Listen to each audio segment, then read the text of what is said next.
Hey guys, you're watching Herd Watching now, unlike the other videos you've seen of me in my car.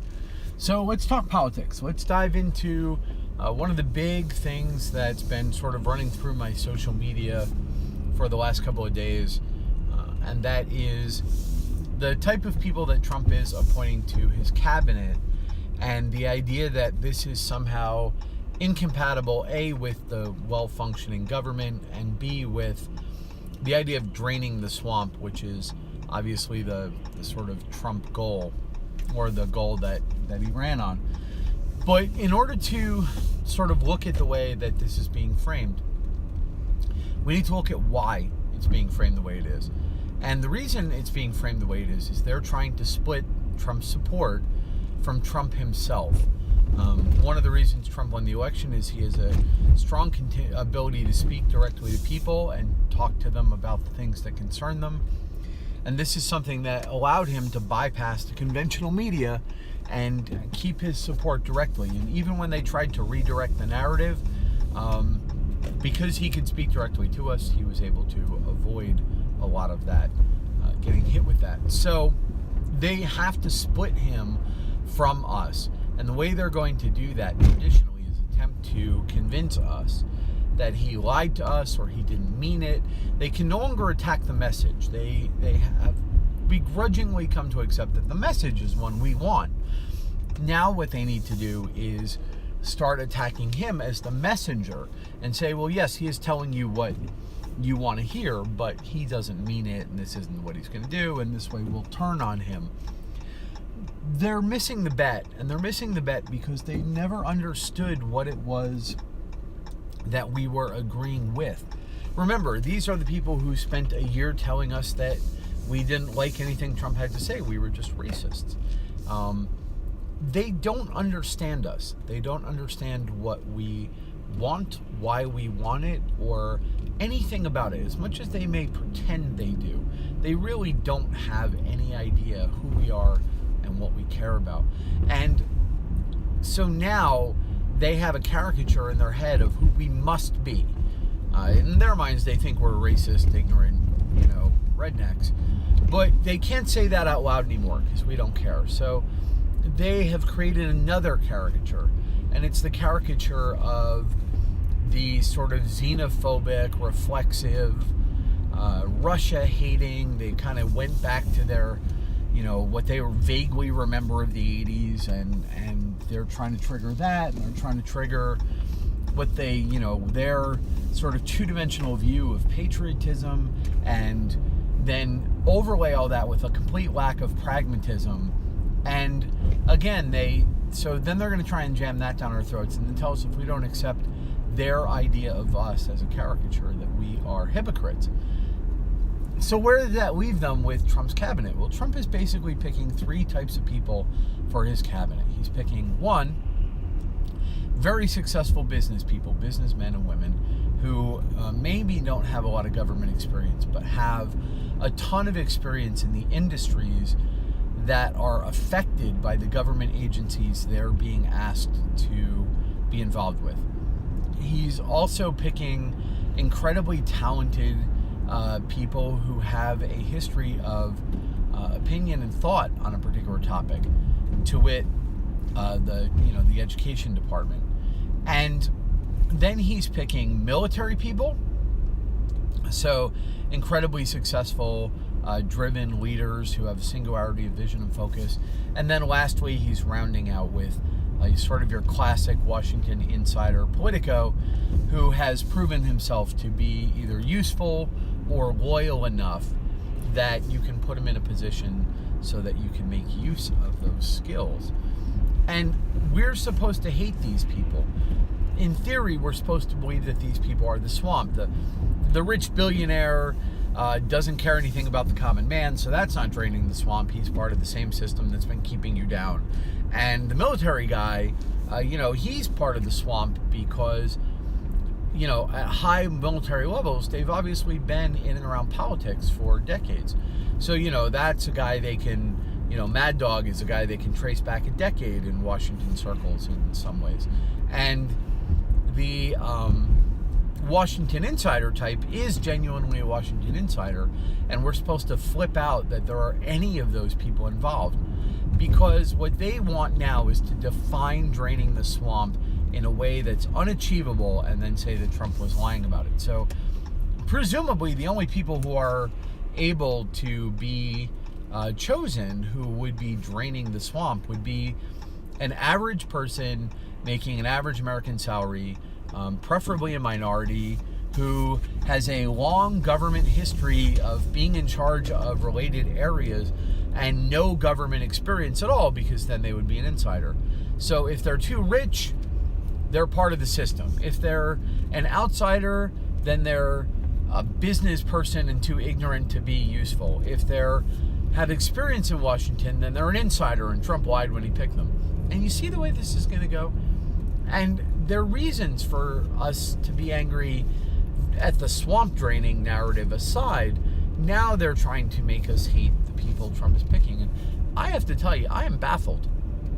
I don't understand why I wouldn't want an incredibly successful CEO who's used to running a multi-billion-dollar international corporation, which means he's had to come to deals with and do business with China, Russia, maybe the Middle East in the case of Exxon and energy policy, and someone who knows the people involved, knows how business is really done in those places. I'm not upset that someone who's in the American government is capable of doing business with Russia, and maybe has done business with Russia, or in some cases, still has some ties to the Soviet Union. I want that because I don't want a war. And countries that trade together, countries that have good economic relations, countries that can speak to each other in back channels, countries who are capable of talking to each other and understand the mutually beneficial value of a peaceful, economically bound working relationship, simply do not go to war with each other. They don't. So, am I supposed to be upset that the guy they're thinking of for the Department of Energy is someone who has done business in Russia? How am I supposed to be upset that the guy who might be in charge of one of the departments that touches on our Russian policy and has a massive impact in our strategic capability is someone who has had dealings with some of the major players in the area? I'm confused as to how that's supposed to be a problem. And the idea that he's a billionaire makes him out of touch. I don't understand how that's a problem for him, but it wasn't a problem when it was going to be some government guy appointed by Hillary Clinton who has, probably never had a private sector job in the last 40 years and doesn't have any idea what it's like to be subject to the consequences of the market. Or Hillary Clinton herself, who has never not lived on the public dime and with public funds paying for men who are willing to die for her at our expense. Like, she's never been a commoner for all intents and purposes. Or some academic who has also never been subject to the market and never really had to deal with the consequences of the regulations that are destroying the industry that's related to their area of responsibility. These people are somehow connected to me, but the Exxon CEO is suddenly too out of touch to be a usable representative. No, screw that noise. I have dramatically more in common with the CEO of Exxon than I do some guy who spent his whole life coming up through the tenure system and will never understand what it's like to be responsible for making your own living, or a politician who has never faced significant consequence for the millions and millions of dollars of money that other people earn that they're burning. Or, please. Are any of these people me? No. But at least the head of Exxon is the same species as I am. You know what I mean? He's at least in the same world that I've been living in. If nothing else, he was subject to the whims of a government the way I was. And if that leaves him with a reflexive urge to cut down government power and restore power to the market, that's good for me, because anything that cuts down the power of government is generally going to be to my benefit. So that's my short thoughts on this. We'll talk about it more, but honestly, I can't find anything to not like about successful CEOs or incredibly talented outsiders. I see nothing about the long-time political or academic that makes them morally superior or emotionally more capable or intellectually more suited for these positions. So if you're going to point at the Exxon CEO and say he's a billionaire and he has nothing in common with you and he's out of touch, I want you to tell me how a 20-year party hack who has failed at every government initiative he's ever taken on except spending more of my money, never got fired, never got demoted, and will almost certainly never face legal consequence for any graft or corruption he might have involved in. Tell me how that person has any connection to me that matters more than the tenuous connection I have with the head of Exxon, because I'm baffled. And you are not going to convince me that there's some moral superiority around people who have built their whole lives using the government to grant them the power to manipulate the lives of their fellow citizens, simply because they might not extract what they're getting out of that arrangement as a paycheck, simply because there's no dollar value on it. You think that that means that they're acting in the public good, or that they're acting selflessly or ethically? No, it just means that what they value in life wasn't money. What they valued in life was power and the ability to manipulate the world around you and impose your will on your fellow citizens. I'll take the CEO. I'll take the guy whose vice is earning money, because if you want to earn money, you need me. You want to make a lot of money in the world, you have to supply to people something they need, and you have to do it in a way that makes it valuable for them to get it from you, because you can't force the market for long. You can distort it momentarily, but to really force something down the throats of people, you need guns, you need laws, and you need government authority.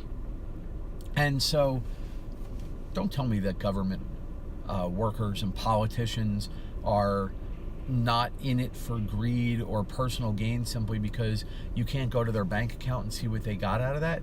To heck with that. We know what they got out of it.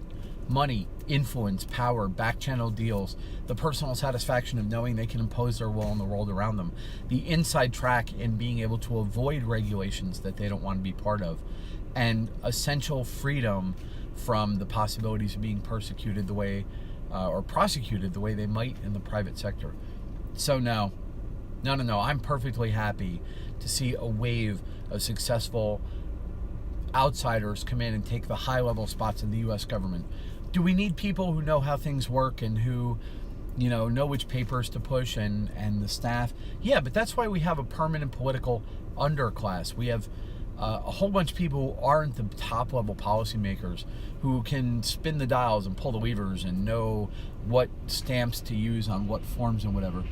A lot of that still needs to happen. Some of it, when people say, you need someone who knows how Washington works, what you really mean is you need someone who's going to do things the way they've always been done, who knows whose ass to kiss, who knows that if you want to get a meeting with, this representative, you have to, give this secretary a bottle of wine and whatever. And some of that at the low level, yes, you do. That's the way the world works.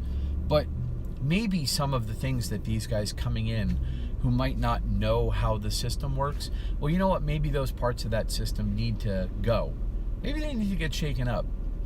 Maybe the accumulated cruft of habit and tradition that has sprung up around, political insiders handing each other gifts and power and trading favors, maybe it's time for some of that to go. Maybe it's okay for somebody to come in and not know how that system works and just say, screw that noise. We're going to do it a different way. So draining the swamp, you want to know, every time somebody tells you that Trump isn't draining the swamp, and that he's just bringing in more of the same, and that it's more business as usual. And when they try and convince you of that, what you do is look at the people who are panicked. Go on the Sunday morning talk shows when the talking heads trot out their talking points, and watch those shows and see who's out there freaking out about the people Trump picked and telling you it's business as usual, while they do everything they can to roll back what Trump is doing and bring things back to the true business as usual. Because as panicked as they are, and as worried as they are, and as scared as they are about what's happening to the system, that's the reality of the fact that this system is changing. Because if it wasn't changing, they wouldn't be so worried about the change. So they're talking out one side of their mouth, but you watch what they do, and you watch the panic, and you watch their motives, and you watch what they're trying to accomplish. And to the extent that they are trying to thwart the goals and actions that Donald Trump is taking, when you agree with those actions, and I don't know that I'm going to agree with all of them, but you know what someone is truly doing by the actions of their opponents. You don't always listen to what their opponents tell you they think someone is doing. You watch what their opponents are preparing for. Because while they're talking out one side of their mouth and telling you that, they believe that, our intentions are peaceful and that we're going to be great friends, but when they're digging trenches and putting up concrete barriers, then they don't buy it. And right now, for all they're telling you that this is going to be more of the same, and for all the media is telling you that nothing's changing and that Trump has lied to you and that the swamp isn't being drained, you look at the alligators looking for a new home. You look at all the leeches who are trying to find another puddle to live in. The swamp is running, and it is scared. And that's good. Now, maybe 2 years from now, it'll turn out Trump is just another guy. But I don't believe it. I think we're seeing something really interesting happen. It's not going to be perfect. It's not going to be everything I wanted it to be. It's not going to be the Randian ideal of government that I want brought to life. But it's going to be a lot closer. A ton closer than we had for the last 8 years. And probably for since Reagan was in office. And even Reagan, though he trusted business people, he was not one himself. We're looking at the realization of an American idea that the common person, that a regular guy who hasn't grown up with a life in government, a successful, intelligent leader, can be a valuable governmental person. This is why the Constitution doesn't require the president to have spent 5 years in Congress and 10 years in Congress, or have worked his way up through a political system. This is why we can, theoretically, the American public could pick somebody off the street, pick a janitor, and make them president. And the founding fathers understood that. You don't need a career in government to be at the top. Yes, there's a government underclass. Yes, there's a government staff. Yes, we need people who understand how the law works. And that minutiae is every little detail of how every regulation fits together. That's not the job of the policymakers. The policymakers set policy. They set out the goals of a bill. They set out the agenda of a bill. And then their staff writes a draft, and that argues with another staff, and then lawyers come and look at it. And in the end, policymakers get together and they read what came out the other end of the sausage machine, and they thumb up or they thumb down. So do I care that the head of the Department of Energy now is not himself a nuclear physicist? No. Because you know what? You can hire nuclear physicists. But I don't know very many nuclear physicists who have been out in the world forging strategic reserve relationships with foreign nations, and who intimately understand the problems of refinement and lead time and market, and why it's important to drill domestically versus outside. Yeah, so you know how far in to put the carbon rods in a reactor, and you know nuclear reactivity on a level I don't. Maybe you have an idea into how fusion research is going that this guy doesn't, but you know what? He can get all that from a report, and he can hire very smart scientists to do the R&D. But your scientist cannot learn to do what he can do. You just can't. And even if you could give a guy like him could give that scientist a report, that's not enough, because at some point he's going to have to make a decision around a table or in a meeting or on a bill on the fly. And it's not going to be a technical decision about what the exact output of a particular type of reactor is, or what particular version of a nuclear fuel has what particular utility or output. It's going to be a decision about policy and relationship and strategic reserves for a critical thing. And it's that way through all of this stuff. You need people who see a bigger picture, who have lived a larger picture. And they might not be technical experts in the bottom of the field, but you could hire those people. Because we've tried it the other way for decades now. Politicians tell us we need more politicians, and only politicians are qualified. And media tells us only politicians are qualified because the academics and the politicians generally draw from the left, and outsiders tend to come from the right. So it serves them. And I'm not buying it anymore. And I don't think you are. Anyway, that's my rant for today. 20 minutes long. I used to think I was going to keep these things down to 9, and I will. I'll do tighter ones. But when I have something to say, I'm going to say it. Anyway, that's Herd Watching for today. It's Thursday right now. This will go up today, tonight, and I'm considering doing some live streams in the future on Facebook, maybe some Q&A, get some feedback from you guys, and as I said, I am lining up for January some roundtable discussions. So I'm really excited where Herd Watching is going.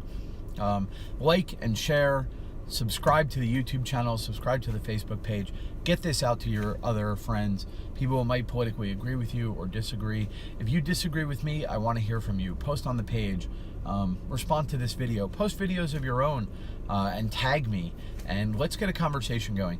If you're an abusive idiot, I'm going to ignore you, but if you simply don't agree, but have thought about what you're thinking and you make good points, or even if you just want some clarification, you want to challenge what I'm saying, do it. I'm all up for constructive discussion with smart people. My whole life has been based on it. The smartest, coolest people I know, not all of them, in fact, probably not most of them agree with me politically. Don't get me wrong, a lot of incredibly smart, very cool people who are massive influences in my life do agree with me because they're smart and intelligent, and thus obviously they do. But I have a lot of smart, intelligent, but sadly misguided friends whom I love, and discussions with them and that mental challenge has been some of the high point of my life. So challenge me, let's talk. You don't have to agree with me. That's not what I'm not here for, to just talk to my own echo. All right, take it easy.